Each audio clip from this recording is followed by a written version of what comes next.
दोस्तों, आशा, परिश्रम और समुदाय की कहानी आशा के बीच में आप सबका स्वागत है। हमारी कहानी एक छोटे से शहर मालेगांव के काकराले गांव में रहने वाले 4 पात्रों के इर्द गिर्द घूमती है। अक्षय जो एक किसान है, डॉक्टर सुमन जो एक मनोचिकित्सक है, सोनी जो एक नर्स है और काशीराम जो एक लाइब्रेरियन है। ये सारे सभी चुनौतियों का सामना करके एक दूसरे से ताकत पाते हैं। उनके प्रयासों का नाट्य रूपांतर आपके सामने प्रस्तुत है, आशा के बीच।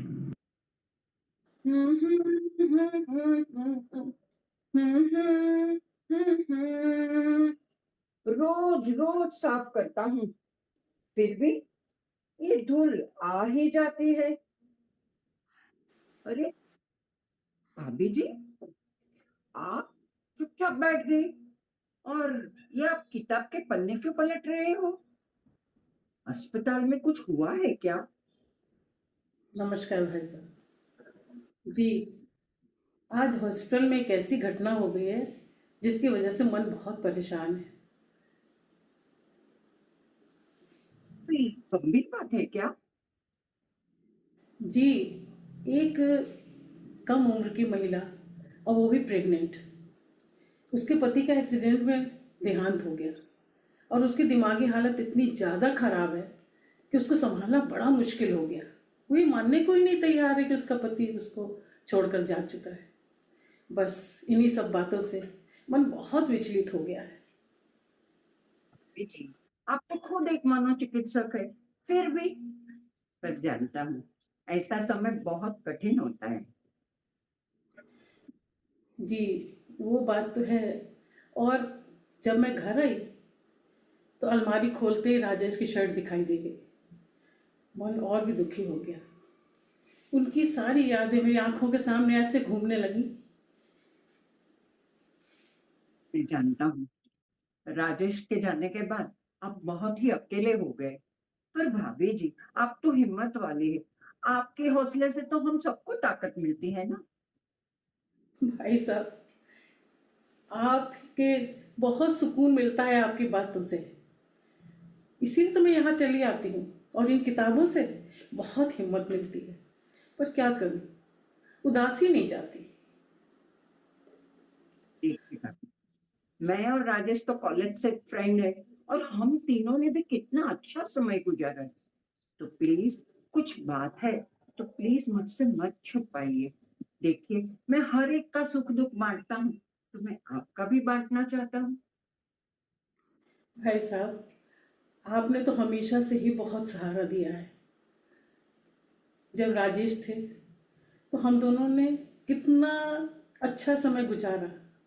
वो सुबह सुबह साथ साथ चाय पीना, शाम को हॉस्पिटल से आने के बाद साथ साथ टहलना, यही छोटे छोटे लम्हे बहुत याद आते हैं।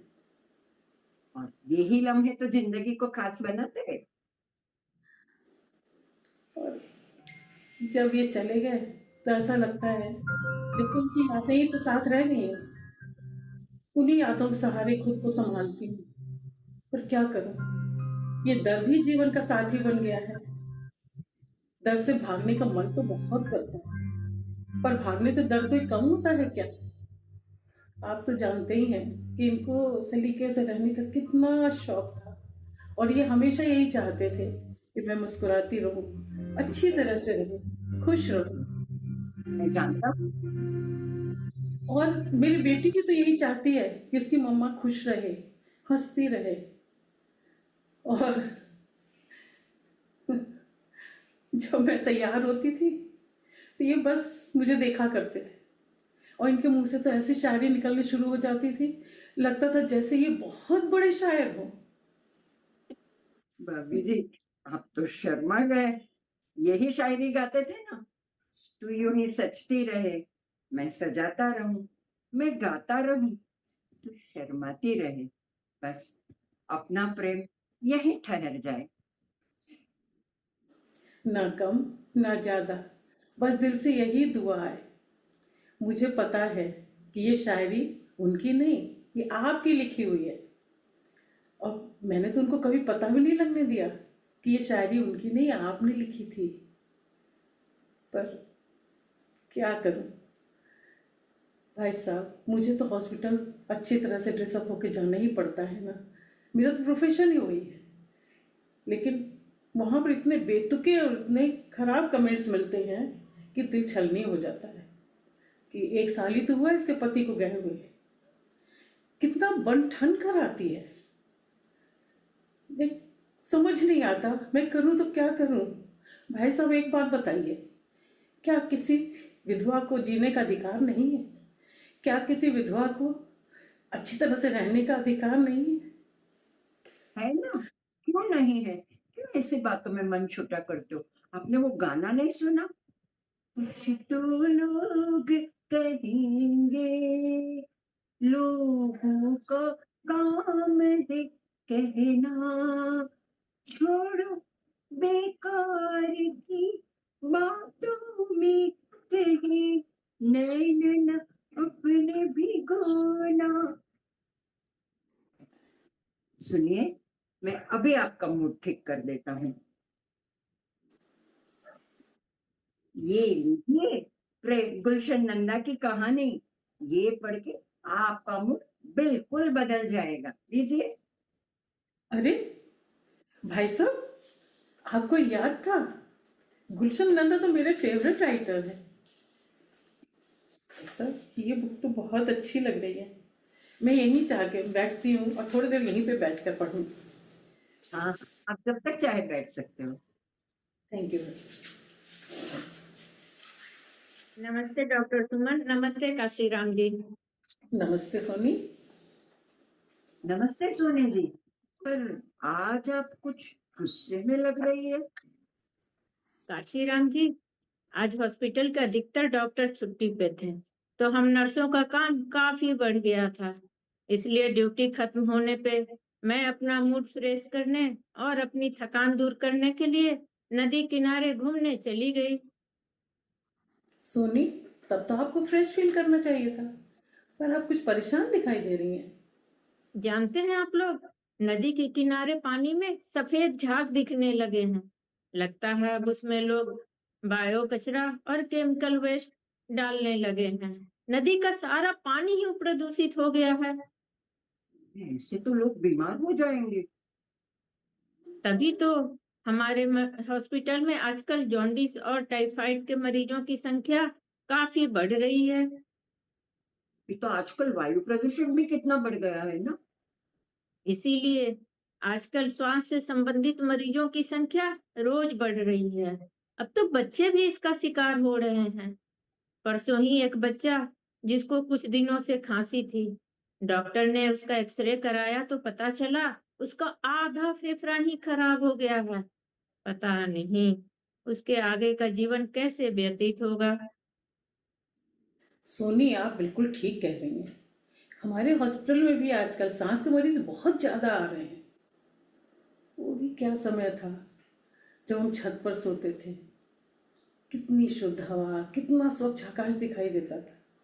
हम तो लेटे लेटे तारे तक गिन लेते थे, पर आज एक भी तारा नहीं दिखाई देता। सही है।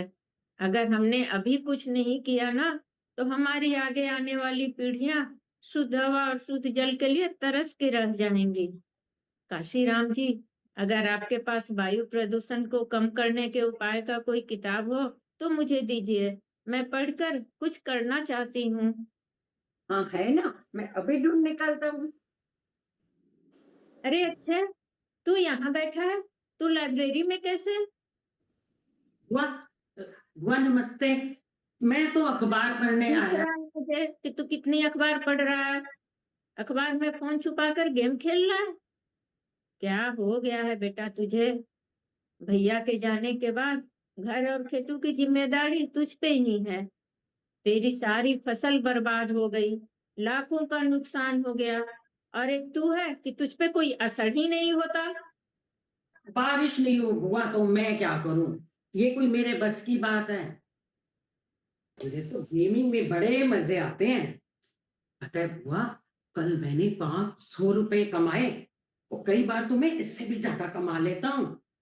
मुझे तो गार्ड अंकल ने मस्त तरीका बताया है पैसा कमाने का। मैं तो इससे खूब पैसा कमाऊंगा। गेमिंग से खूब पैसा कमाएगा? क्या बात करता है? इससे तेरी सेहत खराब हो रही है, आंखों के नीचे काले घेरे आने लगे हैं, वो नहीं दिखता? यदि बारिश ना हो तो फसलों को बचाने का कोई और तरीका नहीं है क्या? क्या फसल के नुकसान में तुझे अपनी कोई लापरवाही नहीं दिखती? मेरी क्या लापरवाही है बुआ? भैया ने तुझे इतना पढ़ाया लिखाया, तुझे तो कई तुझे तो कई तरीके पता होने चाहिए। बाकी किसानों ने भी तो अपनी फसलें बचाई है ना। उन्होंने तो बुआ किराए पे ट्यूबवेल से पानी ले लिया था। जब सब मालूम है बेटा, तो फिर इतना नुकसान क्यों? मैं कल तुम्हारे घर गई थी, तुम्हारी माँ का रो रो कर बुरा हाल है। तुम लोगों पे बहुत कर्ज हो गया है, तुम्हारे पशु भी बीमार और कमजोर हो गए हैं, और एक तू है कि गेमिंग के चक्कर में ही पड़ा हुआ है। क्या कहती हो बुआ? अम्मा का रो रो के बुरा हाल हो गया है। हाँ, हाँ बेटा, ध्यान दे और बाहर निकल इस गेमिंग के चक्कर से, इससे पहले कि और ज्यादा नुकसान हो जाए। काशीराम जी, बुक मिली क्या? हाँ मिल गए, मैं अभी निकालता हूँ। ओफो।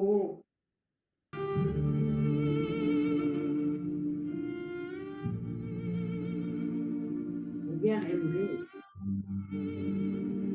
मैं अपनी माँ के आंसू नहीं देख पाया, इस गेमिंग के चक्कर में लगा रहा। इतना दर्द हो गया है।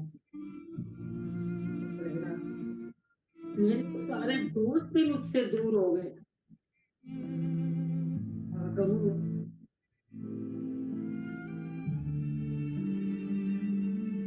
मैं चलता हूँ, मैं वेट कर रही होंगी। बुआ, रुको अक्षय, मैं घर जा रहा हूँ।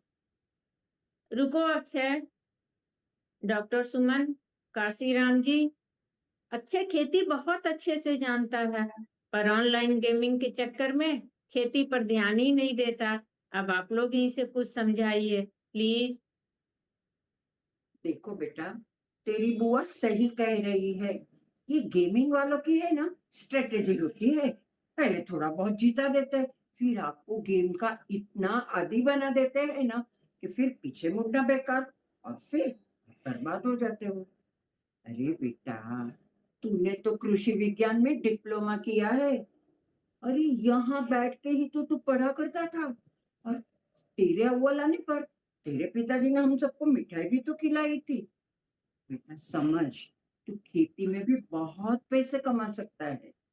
चाचा, मैं एक गेम खेलने बैठता हूँ ना, मुझे पता ही नहीं चलता, मैं कई कई गेम खेल डालता हूँ। पर अब मैं सोच रहा हूँ मैं इसको छोड़ दूंगा। बेटा, कोई भी बदलाव आसान नहीं होता है। तुम इस गेमिंग के चक्कर में अपनी कितनी ऊर्जा और कितना समय अपना बर्बाद कर रहे हो। अगर तुम यही ऊर्जा और यही समय अपने खेतों में लगाओगे तो कितना फायदा होगा ना। जीत बेटा तभी होती है जब तुम अपने अंदर के डर से लड़ते हो, ना कि स्क्रीन पर किसी दुश्मन से। ठीक कहा आंटी आपने। मैं एक किसान हूँ, मेरे हाथ खेती के लिए चलने चाहिए, ना कि इस गेमिंग के लिए। मैं आज ही घर जाके अपने सारे गेम अनइंस्टॉल कर दूंगा। अरे, घर जाकर क्यों? तुम अभी अपने सारे गेम अनइंस्टॉल करो। नेक काम में कभी भी देरी नहीं करनी चाहिए। ठीक कहा। वो कहते हैं ना, कल करे सो आज कर, आज करे सो अब। मैं अभी अपने गेम अनइंस्टॉल करता हूँ।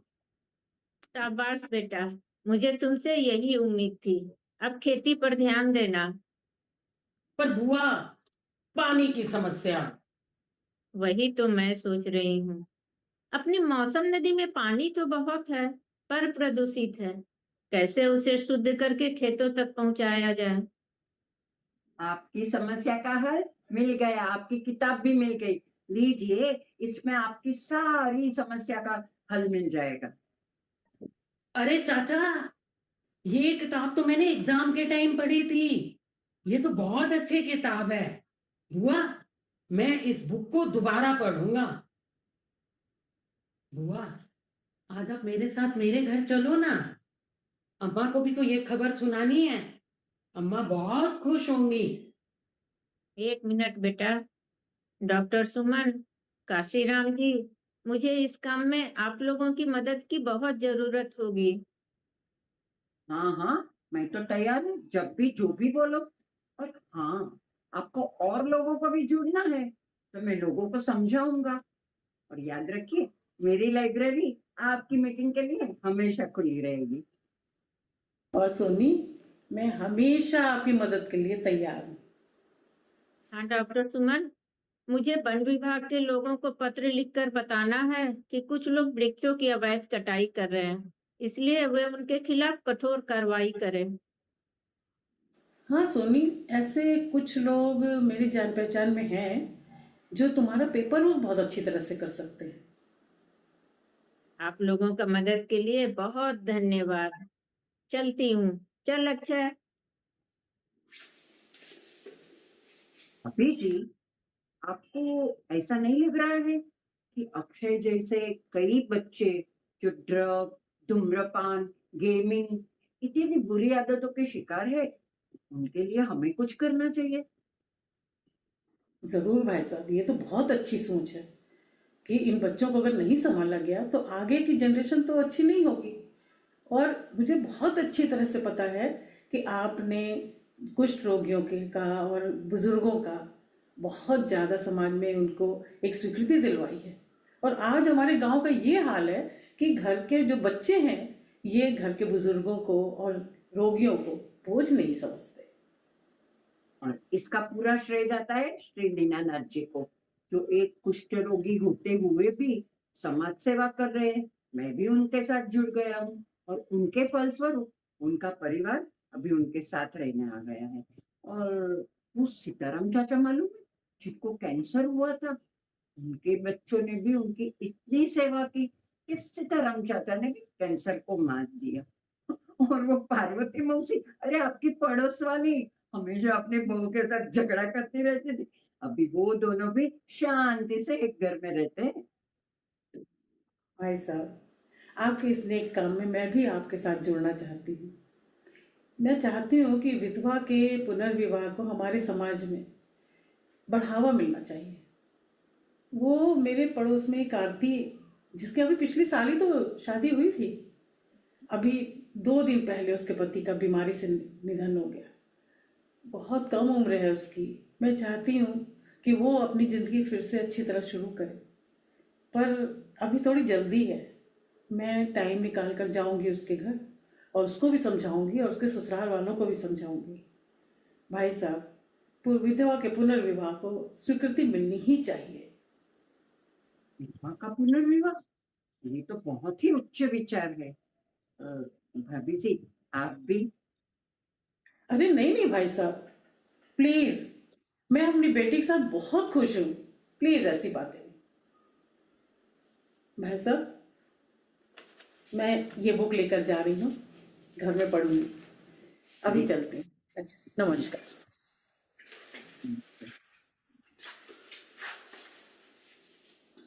हमारे चारों पात्र 6 महीने के बाद फिर से एक ही जगह पर एक साथ एकत्रित हुए। उनके प्रयासों क्या रंग लाई है, वो उन्हीं की जुबानी हम सुनते हैं। अरे भाभी जी, आज तो आप बहुत ही खुश लग रही हो, क्या बात है? अरे भाई साहब, पहले मुंह मीठा कीजिए। पर इस खुशी में अरे भाई साहब, वो आरती, उसकी बात मैंने बताई थी ना। भाई साहब, उसका अभी कल ही विवाह हो गया। और सबसे अच्छी बात तो ये है कि उसके ससुराल वालों ने उसके लिए लड़का ढूंढा और उसकी शादी करवा दी। ये तो वाकई में अच्छी खबर है। चाचा, एक अच्छी खबर मैं भी लेके आया हूँ। वो हमारी मौसम नदी है, जिसका पानी अब काफी शुद्ध हो चुका है, उसको खेतों से जोड़ने के लिए जो जो परमिशन मांगी थी वो सब मिल गई है। और उसके लिए धनराशि भी मंजूर हो गई है। अब हमारे खेतों को पानी की कोई कमी नहीं रहेगी। बुआ ने इस काम के लिए बहुत मेहनत की है। ये तो मेरा फर्ज है। काशीराम जी, डॉक्टर सुमन, आप दोनों ने भी इस काम में मेरी बहुत मदद की। आप दोनों का बहुत धन्यवाद। सोनी, अब कैसी बातें करती हैं? क्या समाज के प्रति हमारी कोई जिम्मेदारी नहीं बनती है? हाँ हाँ, हम कोई समाज सुधारक नहीं है, बस अपने लोगों और अपने गांव के लिए एक आशा का बीज बोया है, जो भविष्य में वृक्ष बन के हमारी आने वाली पीढ़ियों को शीतलता देगा। भाई साहब, आज एक बात कहना चाहती हूँ कि इतनी खुशी के मौके पर आपकी लिखी हुई एक शायरी तो होनी ही चाहिए। क्यों अक्षय, सोनी? बिल्कुल हाँ बिल्कुल। हाँ बिल्कुल। हाँ हाँ, क्यों नहीं, पेश है। मुश्किलें बहुत है, मगर ठहरा नहीं हूं मैं। मुसीबतों से जरा कह दो, अभी पहुंचा नहीं हूं मैं। कदमों को बांध न पाएगी मुसीबत की जंजीरें। रास्तों को जरा कह दो, अभी भटका नहीं हूं मैं। अकेला ही चला था मंजिल की ओर मैं। लोग जुड़ते गए, कारवां बनता गया, बस कारवां बनता गया। वाह वाह वाह! वाह वाह वाह। धन्यवाद। चलिए, अब हम लोग फिर मिलते हैं एक नई खुशखबरी के साथ। Bye. Thank you sir. Thank you sir, thank you Evershine. मैं नवनीता परमार, काशीराम लाइब्रेरियन के रोल में। धन्यवाद आप सबका। मैं सुमन भटनागर, एक मनोचिकित्सक के रूप में। नमस्कार सर, मैं सोनी एक नर्स के रूप में। मैं नीलम भाटिया, अक्षय के रोल में। Thank you.